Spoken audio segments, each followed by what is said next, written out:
Nou, er werd heel erg geschrokken gereageerd. Men had hier niet verwacht dat met zo'n groot verschil tegen Pulskor zou worden gestemd. Bijna 2/3 van het parlement is het dus niet mee eens met deze manier waarop de vissers in Nederland te werk gaan. En ook Europarlementariër Jan Huytema van de VVD, die ziet het als een enorme nederlaag en is er totaal niet blij mee dat het parlement deze keus heeft gemaakt. Ja, een zwarte dag voor de Friese fiscus en de Nederlandse fiscus.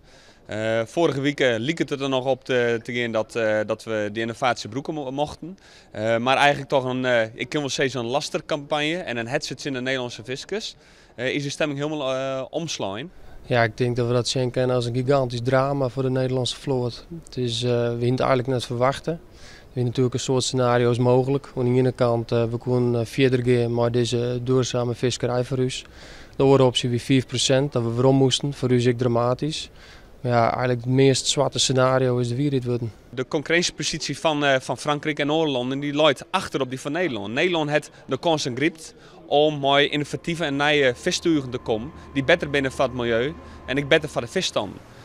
En de voordelen ben ik nog economisch voor die Nederlandse fiscus. Maar zij wil die investeringen dienen. Ze zijn hier al meer dan 10 jaar mee bezig.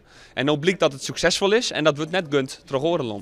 Nou, betekent nou voor onze vloot dat een deel van de vloot direct met stopje uit het triloog is oud handelen. Het triloog dat we dus nu voert tussen de Europese Raad, de Commissie en het parlement. Dus die moeten dan direct stoppen. En de orenheld 42 die zoeken dan nog terug in tot het eerste kwartaal van 2019. Maar dat is natuurlijk geen oplossing.